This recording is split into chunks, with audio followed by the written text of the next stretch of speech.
The National Electrical Code, specifically Section 250.53b, mandates that metal raceways, enclosures, frames, and other non-current carrying metal parts of equipment be grounded.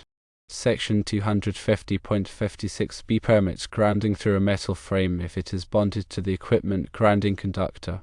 Furthermore, Section 250.112c clarifies that neutral to ground connections are not required in a generator system. Utility companies frequently have additional grounding system requirements for connections to their distribution networks. These requirements can vary greatly depending on the specific utility and the regulatory environment of their jurisdiction. It appears the existing grounding system meets the minimum requirements of the National Electrical Code. However, the utility company is requesting supplementary grounding measures specific to this system. There are several possible reasons the utility may be requesting these additional measures. Firstly, lightning protection. A ground loop around the generator can provide supplemental pathways for lightning current, reducing the risk of damage to the generator and other associated equipment. Secondly, fault current management. A ground loop creates a low impedance path for fault currents, ensuring that electrical faults are cleared both quickly and safely. Thirdly, coordinating grounding systems. The utility company may want to ensure the generator's grounding system is effectively coordinated with their grounding system to prevent potential electrical hazards. It is recommended to discuss their specific concerns with the utility company's engineering staff to fully understand the reasons for the request. Explore alternative options that satisfy both the National Electrical Code and the utility requirements. Such options might include using a higher number of ground rods or bonding the generator enclosure to the utility's ground ring. If necessary, consider implementing the requested grounding loop and connecting it to the utility's ground ring. This ensures compliance with both the National Electrical Code and the utility's specific requirements. While the National Electrical Code dictates proper grounding of equipment, utility companies might impose additional grounding requirements for systems connected to their distribution networks. It is crucial to collaborate with the utility company to grasp their specific requirements and ensure that the grounding system aligns with both the National Electrical Code and the utility standards. Let's delve into the technical aspects of grounding and bonding as it relates to generators and utility connections. Grounding, in essence, provides a low impedance path for fault current to return to the source. This path facilitates the operation of overcurrent protective devices, such as circuit breakers or fuses, which disconnect the circuit in the event of a fault, thus preventing electrical shock and minimizing equipment damage. Bonding, on the other hand, ensures that all metallic parts of an electrical system are at the same electrical potential. This eliminates voltage differences that could create a shock hazard. The National Electrical Code provides comprehensive guidelines for grounding and bonding electrical systems, including those involving generators. Article 250 of the National Electrical Code is entirely dedicated to grounding and bonding requirements. Within Article 250, there are specific sections relevant to generator installations, such as those pertaining to separately derived systems. A separately derived system, in the context of a generator, refers to an electrical system whose power is derived from a source other than the utility. When a generator is considered a separately derived system, specific grounding requirements apply. One of the key requirements is the establishment of a grounding electrode system for the generator. This system typically consists of one or more ground rods, ground plates, or other approved grounding electrodes. The purpose of the grounding electrode system is to provide a connection to the earth, which serves as a reference point for the electrical system. The grounding electrode system should be bonded to the generator frame and any metallic enclosures associated with the generator. This bonding ensures that all metallic parts are at the same electrical potential. In addition to the grounding electrode system, a grounding conductor must be run from the generator to the first disconnecting means. This grounding conductor provides a path for fault current to return to the generator in the event of a ground fault. The size of the grounding conductor is determined by the size of the overcurrent protective device protecting the circuit. It's important to note that the National Electrical Code does not require a neutral to ground bond at the generator for separately derived systems. This is because the neutral is already grounded at the service entrance. Bonding the neutral to ground at the generator could create multiple neutral to ground connections, which can lead to circulating currents and other problems. Now let's consider the utility company's perspective. Utility companies have a vested interest in ensuring the safety and reliability of their electrical distribution systems. As such, they often have additional grounding requirements for generators that connect to their grids. These requirements are typically aimed at preventing electrical hazards and minimizing the risk of damage to the utility's equipment. One common utility requirement is for a ground loop around the generator. A ground loop is a continuous conductor that encircles the generator and is connected to the grounding electrode system. The purpose of the ground loop is to provide additional paths for fault current to flow, which can help to clear faults more quickly and safely. The utility may also require that the generator's grounding system be bonded to the utility's ground ring. A ground ring is a network of interconnected grounding electrodes that surrounds a substation or other electrical facility. Bonding the generator's grounding system to the utility's ground ring helps to ensure that the generator is at the same electrical potential as the utility's system. This can help to prevent voltage differences that could create a shock hazard. In addition to these grounding requirements, the utility may also have requirements for surge protection. Surge protection devices, such as surge arresters, are designed to protect electrical equipment from voltage surges caused by lightning strikes or other events. The utility may require that surge protection devices be installed on the generator to protect the utility's equipment from surges originating from the generator. When dealing with utility company requirements, it's essential to communicate effectively with their engineering staff. This will help to ensure that the generator installation meets all applicable requirements. It's also important to document all grounding and bonding connections.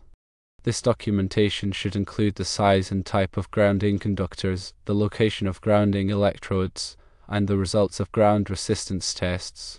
Ground resistance tests are used to verify the effectiveness of the grounding system.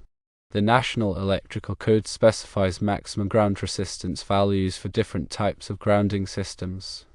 If the ground resistance exceeds these values, the grounding system must be improved. In summary, grounding and bonding are critical aspects of generator installations. The National Electrical Code provides comprehensive guidelines for grounding and bonding, but utility companies may have additional requirements. By understanding these requirements and working closely with the utility company, you can ensure a safe and reliable generator installation. Now let's explore the specific requirements of National Electrical Code Article 250 in more detail, with particular attention to its relevance to generator installations. Article 250 outlines the general requirements for grounding and bonding of electrical systems. Grounding, as previously mentioned, establishes a low impedance path for fault current to return to the source, facilitating the operation of overcurrent protective devices. Bonding, on the other hand, ensures that all metallic parts of an electrical system are at the same electrical potential, minimizing shock hazards. Within Article 250, several sections are particularly relevant to generator installations. Section 250.20, for instance, specifies the general requirements for grounding of electrical systems. It states that all electrical systems that are required to be grounded must be grounded in accordance with the provisions of Article 250. Section 250.30 provides specific requirements for grounding separately derived systems.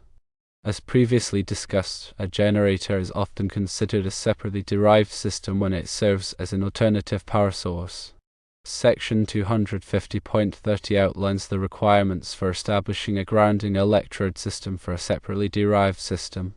This section specifies the types of grounding electrodes that are permitted, such as ground rods, ground plates, and metal underground water pipes. It also specifies the requirements for bonding the grounding electrode system to the generator frame and other metallic parts. Section 250.50 addresses the use of grounding electrode systems. It requires that all grounding electrodes that are present at a building or structure be bonded together to form a single grounding electrode system. This bonding helps to ensure that all parts of the electrical system are at the same electrical potential. Section 250.104 provides requirements for bonding metal water piping systems and other metal piping systems. It requires that these piping systems be bonded to the grounding electrode system to prevent them from becoming energized. Section 250.118 specifies the types of equipment grounding conductors that are permitted. Equipment grounding conductors are used to connect the non-current carrying metal parts of equipment to the grounding system. These conductors provide a path for fault current to return to the source in the event of a ground fault. In addition to these specific sections, other sections of Article 250 may also be relevant to generator installations, depending on the specific circumstances. For example, Section 250.122 provides requirements for sizing equipment grounding conductors. The size of the equipment grounding conductor must be sufficient to safely carry the available fault current. When installing a generator, it's important to carefully review Article 250 of the National Electrical Code to ensure that all grounding and bonding requirements are met.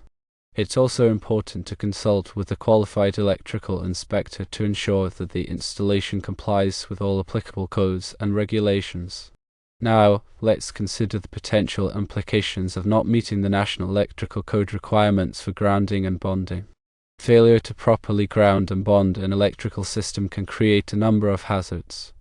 One of the most significant hazards is the risk of electrical shock.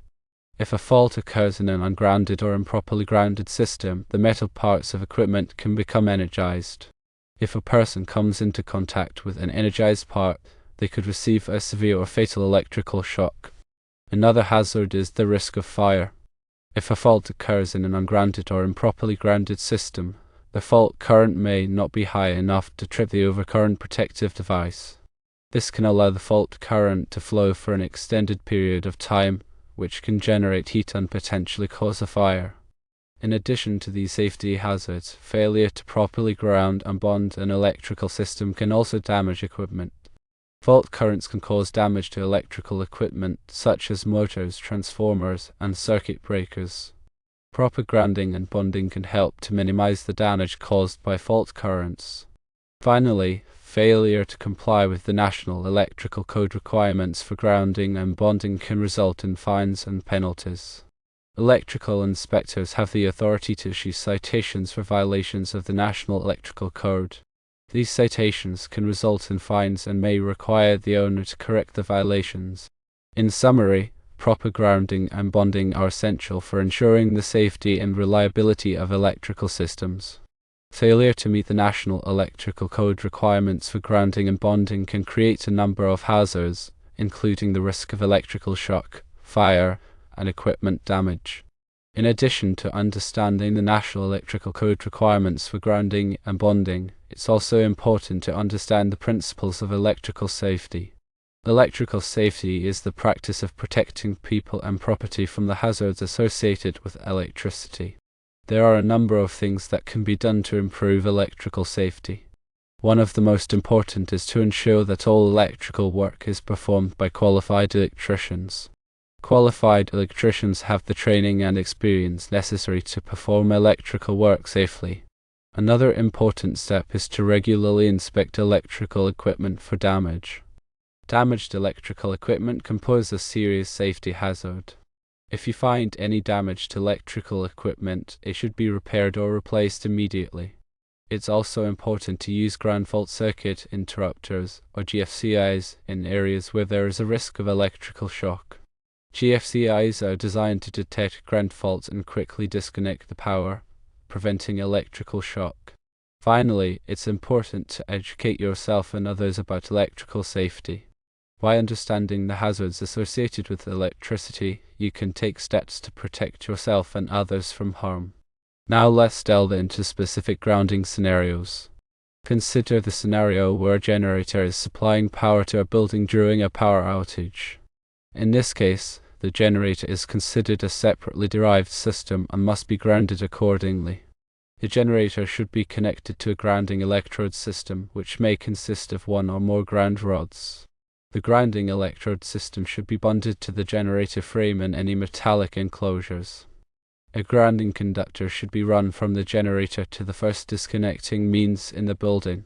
The size of the grounding conductor should be determined by the size of the overcurrent protective device protecting the circuit. It's important to ensure that the neutral conductor is not bonded to ground at the generator. This is because the neutral is already grounded at the service entrance. Bonding the neutral to ground at the generator could create multiple neutral to ground connections, which can lead to circulating currents and other problems. Now consider another scenario where a generator is connected to a transfer switch. A transfer switch is a device that allows you to switch between the utility power and the generator power. When a generator is connected to a transfer switch, it's important to ensure that the transfer switch is properly grounded. The transfer switch should be connected to the grounding electrode system. The grounding electrode system should be bonded to the transfer switch enclosure. A grounding conductor should be run from the transfer switch to the generator. The size of the grounding conductor should be determined by the size of the overcurrent protective device protecting the circuit.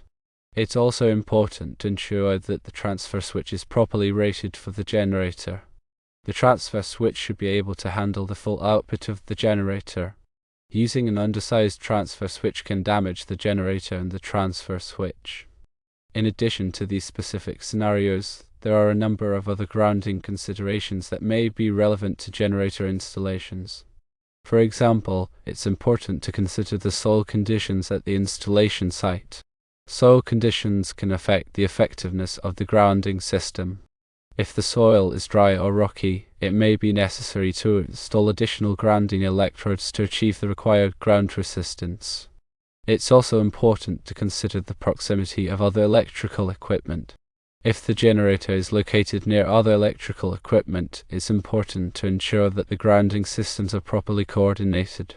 Improperly coordinated grounding systems can create circulating currents and other problems.